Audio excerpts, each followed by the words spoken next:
Hello to all viewers. Hello to everyone. I am Shiloh, the last scribe for the house of Jacob. I am a messenger and a true servant of the Almighty. On November 29, 2019, the Almighty will visit the earth to judge every living thing. On that day, every living thing will be given life or death.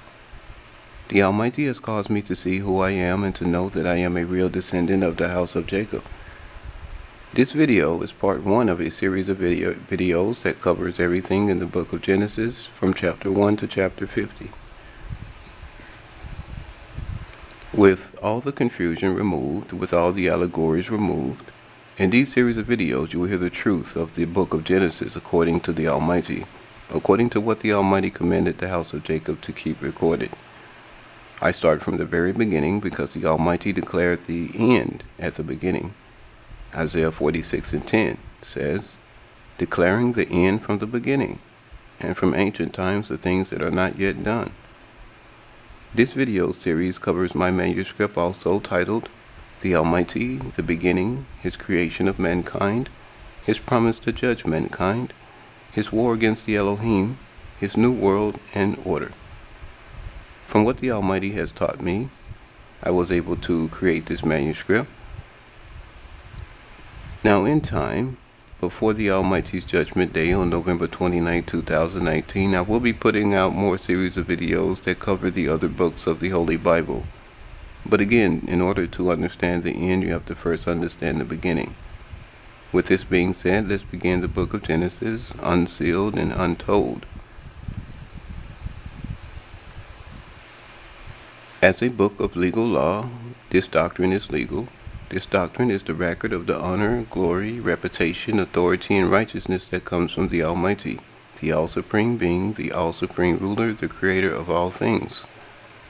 This doctrine is a legal document like in the manner of a certificate of divorce or deed of purchase. In my generation, this is the only approved doctrine of instruction for the genealogy, history, and prophecies concerning mankind that the Almighty commanded to be written and maintained as a record of truth about His creation, the origin of the earth, its heavens, its inhabitants, their knowledge, and their generations.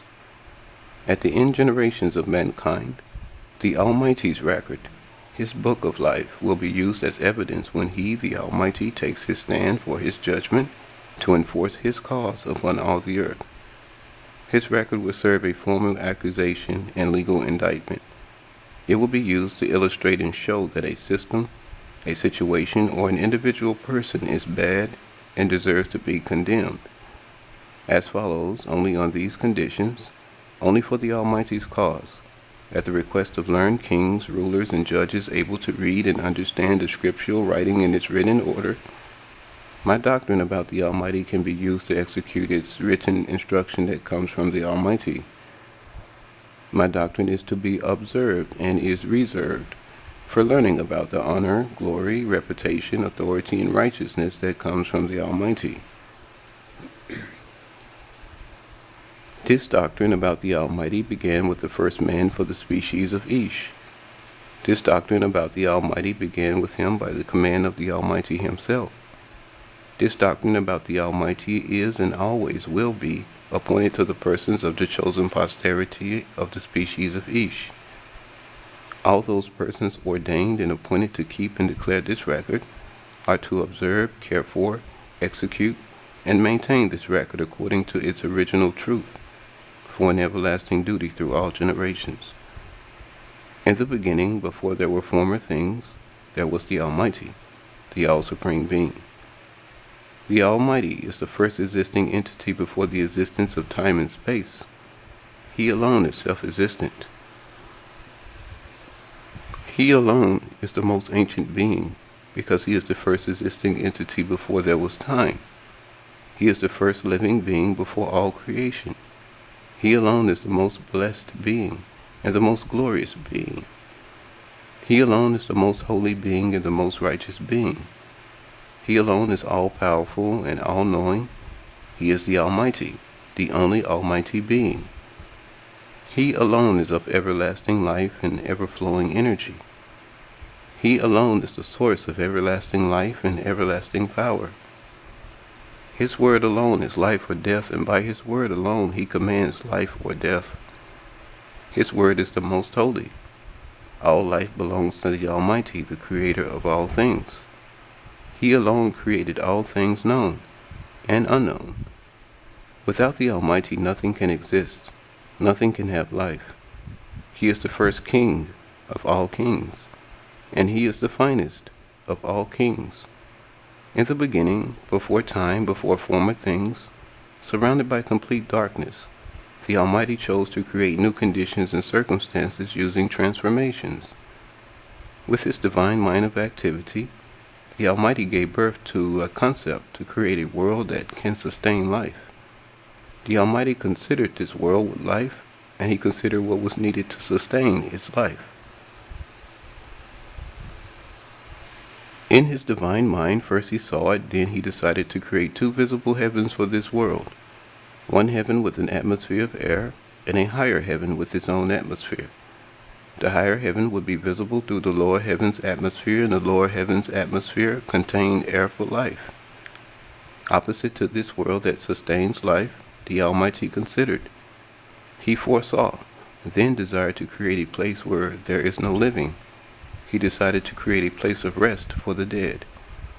Before time, before the Almighty commanded with his voice, before the earth and its two heavens came to exist, nothing had been formed. It was complete nothingness. It was only empty space. It was chaos and confusion. Misery, destruction, death, sorrow, and ignorance were the only treasures. And these treasures of darkness were hidden in the deep obscurity that was surrounding everything. Therefore, before time, deep darkness was in the presence of the deep places, and the deep darkness surrounded a mass of violent surging water. Everything was in unmeasurable darkness. The living spirit of the Almighty is in the image of the wind, or like a breath of warm air hitting the cold air. It is animated, both of unknown and unmeasured energy, both of unknown and unmeasured activity. The Almighty Spirit is the source of life and glory. It is the source of passions, emotions, and appetites. His Spirit is the source of anger, courage, patience, and impatience. It is the source of will and impulse. His Spirit is the source of mental abilities and spiritual faculties. Now the living Spirit of the Almighty traveled throughout all the deep darkness, from each side, from above to below. When his Spirit moved to be above the surface of the violent waters that was surrounded by deep darkness, the Almighty came to a hover over the surface of violent waters. Then the Almighty relaxed and considered the deep darkness. As he considered the deep darkness that was surrounding all around him, he desired to speak against the deep darkness that was all around him. He desired to create against the deep darkness that was all around him. Therefore, with affection and a feeling of tender love, the Almighty spoke and commanded with his voice, saying, "Let there be a clear and bright light for instruction. Let it come into existence. Let it become established, and let it remain established in existence." The Almighty spoke again and commanded with his voice, saying, "Let there be a clear and bright light for life. Let it come into existence. Let it become established, and let it remain established in existence." The Almighty spoke again and commanded with his voice, saying, "Let there be a clear and bright light for prosperity. Let it come into existence. Let it become established, and let it remain established in existence." The Almighty spoke again and commanded with his voice, saying, "Let there be a clear and bright light for happiness. Let it come into existence. Let it become established, and let it remain established in existence." At the sound of his voice, the light for instruction, the light for life, the light for prosperity, and the light for happiness came into existence, became established, and remained established in existence. The Almighty looked at the light of instruction to discern it and distinguish it. He gazed upon it and considered to find out if he could respect it, to find out if he could enjoy it, and to find out if he could approve of it. The Almighty looked at the light of life to discern it and distinguish it. He gazed upon it and considered to find out if he could respect it, to find out if he could enjoy it, and to find out if he could approve of it. Then he looked at the light of prosperity to discern and distinguish it.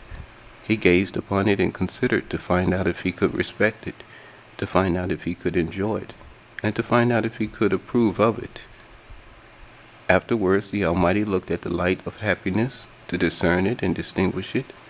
He gazed upon it and considered to find out if he could respect it, to find out if he could enjoy it, and to find out if he could approve of it.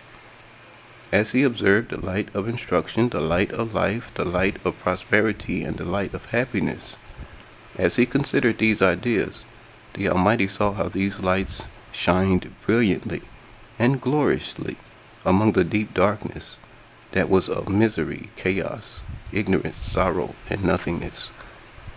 In the sight of the Almighty, these lights overcame, overwhelmed, and overthrew the deep darkness that was of misery, chaos, ignorance, sorrow, and nothingness. The deep darkness could not overcome the performance that came from those lights. The Almighty observed all these things and decided that these lights produce very appropriate morals and very pleasant ethics. In His sight, these lights were altogether beautiful. Then the Almighty separated and put a difference between the deep darkness that was of misery, chaos, ignorance, sorrow, nothingness, and the light of instruction, light of life, light of prosperity, and light of happiness. Then the Almighty withdrew those lights from out of the deep darkness. Then the Almighty set apart His own light of instruction, light of life, light of happiness, and light of prosperity, and He divided them to be periods of time. The Almighty called out and named the light of instruction, the light of life, the light of prosperity, and the light of happiness. He called these lights good and righteous. He called out and named the obscurity, the misery, the sorrow, the destruction, the ignorance, the chaos, and nothingness. He called these things unholy and evil. In the beginning, before time, this is the first miracle and the first divine work that came from the Almighty, the Creator of all things. Then the Almighty created His own heaven. Afterwards, for His own heaven, the Almighty created cherubs, celestial spiritual beings. And for His own heaven, the Almighty created other spiritual beings to make up His holy assembly. The Almighty caused all them to be learned. He caused all them to be obedient only to Himself. And then the Almighty spoke a command, saying, "Let there be a flat, strong, solid surface of support. Let it appear, or let it be a covering that goes over the earth, stretching to every end of the earth. Let it appear in the middle, in the midst of this violent surge of water. Then let it separate these violent waters. Let it make a difference between these waters. Therefore let the waters above this covering be distinguished from the waters underneath the covering." Then a strong, solid, unbroken surface of support separated the flood of violent waters according to the commandment that came from the Almighty. Then the Almighty summoned His holy assembly to proclaim to them. Before all of them, He named the strong, solid, unbroken surface that separated the waters a sky. Below the sky there is an atmosphere of air. This is the first heaven of the earth. Above the sky there is the earth's visible universe. This is the second heaven of the earth. In the beginning, this is the second miracle, second divine work the Almighty completed. Then the Almighty, the Creator of all things, commanded with His voice, saying, "Let the flood of waters underneath the sky gather itself together. Let this flood of water stand in one place and wait upon the command from my voice."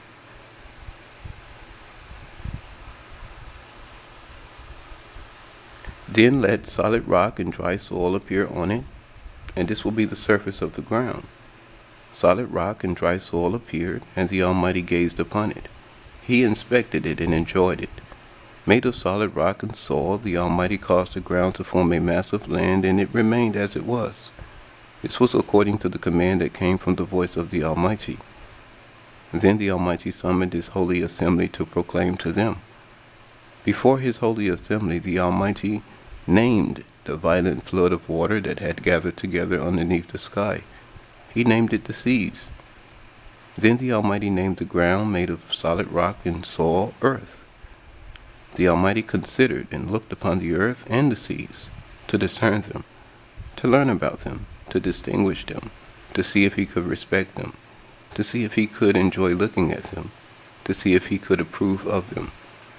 The Almighty saw that this was beautiful and knew it would be prosperous. It was pleasant and agreeable to him. He saw it as a good thing that could become better. Then the Almighty fashioned and produced two great, bright, luminous bodies of light. The larger and greater light is of a fiery, burning heat. The heat from this light is to warm the earth and to help sustain life. It will rule the time period of day. The lesser and smaller light will rule for the time period opposite to the day. The lesser light will rule the time period of gloom, the time period of night. Then the Almighty created the atmosphere where the celestial bodies of element revolve. He made the stars and fashioned them to shine as a chandelier. The stars were made to blaze with heat and shine with light. The Almighty put all these lights in their order and assigned them to be visible in the atmosphere above the sky. He assigned them to be visible among the celestial bodies of element that revolve throughout the entire universe. These lights and celestial bodies of element were placed in the earth's highest heaven. Then the Almighty considered and looked at them. He discerned and distinguished them. The Almighty saw that this was beautiful, and he knew they would be prosperous. He saw that it was pleasant and agreeable to him, and it was a good thing to him. Therefore the sun, the moon, the stars will shine light upon the earth. After considering these lights, the Almighty commanded with his voice, saying, "Let these lights in the atmosphere above the sky divide the daytime from the nighttime. Let them be evidence of my miracles. Let them be remembered as proof of my miracles. Let them be used to measure time, to measure days, to measure years of life, and for a signal of the seasons." This completed the third miracle and the third divine work that came from the Almighty, the Creator of all things.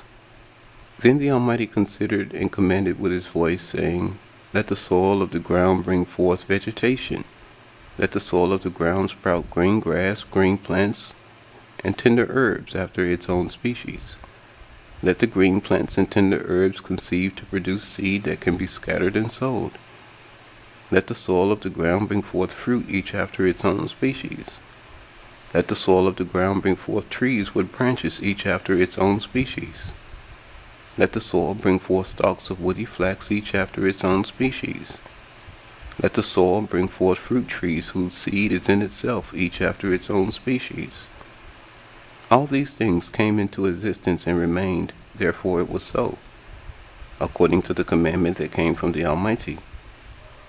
The Almighty gazed upon these things and inspected them. He learned about them. He discerned and distinguished each one of them, to see if he would approve of them. He saw that these things were beautiful, and he knew they would be prosperous. These things were pleasant and agreeable to him. And this completed the fourth miracle, the fourth divine work that came from the Almighty. Then the Almighty commanded with his voice, saying, "Let moving and creeping creatures, small insects, small animals, of body, of mind, of heart, of emotion, and of appetite come to life in the seas. Let them breed abundantly to increase abundantly. Let flying creatures, flying insects, and flying birds covered with feathers of body, of mind, of heart, of emotion, and of appetite come to life. Let them fly about to and from. Let them hover, and let them fly above the soil of the ground and underneath the open sky in the atmosphere of the air." The Almighty created great dinosaurs, great whales, great serpents, dragons, and sea monsters of the sea. These were creatures with an activity of mind. These were living creatures who were of body, blood, and heart. Their desire, appetite, passions, and emotions are things of their soul. Therefore their soul is the life in their blood. Then the Almighty created every living creature that creeps and crawls, that moves about, that walks on all fours, and that glides swiftly. These animals were with an activity of mind. These living creatures were of body, blood, and heart. Their desire, appetite, passions, and emotions are things of their soul. Therefore, their soul is the life in their blood. And all these things bred abundantly in the seas, on the land, and increased abundantly. Every flying creature, flying insect, and flying bird covered with feathers bred abundantly and increased abundantly, each according to their own species. And the Almighty looked at them and considered, to learn about them, to distinguish them, to see if he could approve of them. The Almighty saw that this was beautiful, and he knew it would be prosperous. It was agreeable to him, and he saw it as a good thing. But it could become better. After the Almighty considered, he blessed them by his commandment, saying, be fruitful, increase, grow, bring forth fruit, branch off, show fruitfulness over the process of time, multiply and become many, become numerous, and do much respect to your authority. Accomplish in the waters of the seas, satisfy yourselves in the waters of the seas, replenish yourselves in the waters of the seas. And for those that belong to the seas, your end will be the water in the seas. Let the flying creatures, the flying insects, the flying birds covered with feathers multiply and become many, become numerous, and do much in respect to their authority. Let them thoroughly nourish and enlarge themselves upon the soil of the ground throughout the whole earth. And for those that belong to the land, their end will be in the earth. This is the fifth miracle, the fifth completed work that came from the Almighty. And the Almighty considered. Afterwards he commanded with his voice, saying, I will create cattle and dumb wild beasts of the land. These living animals will have a mind of activity. They will have a body of flesh. Their body will have a heart and be of blood. They will have desire, appetite, passion, and emotions. These are the things of their soul. Therefore their soul is the life in their blood. Now let them come to life. And of the dumb beast, I will bring forth the behemoth. The behemoth are the first species of human beings. They are of mind, body, blood, and heart. Their desire, appetite, passions, and emotions are things of their soul. Therefore their soul is the life in their blood. From animal transformation, the behemoth are a human species of persons. As the Almighty commanded, they did come forth to life. The Almighty created both an individual male and individual female. The Almighty blessed the first species of human beings, called behemoth, by his commandment, saying, be fruitful, increase and grow, bring forth fruit, branch off and show fruitfulness, conquer and subdue the earth. This is the end of part 1 of a series of videos that covers my manuscript titled The Almighty, the Beginning, His Creation of Mankind, His Promise to Judge Mankind, His War Against the Elohim, His New World and Order. I am Shiloh, the last scribe for the house of Jacob. Watch my videos, follow me, and discover the recorded truth about the Almighty, His power, His glory, His honor, His reputation, His experiences with, and His message to all the individual species of persons on the earth.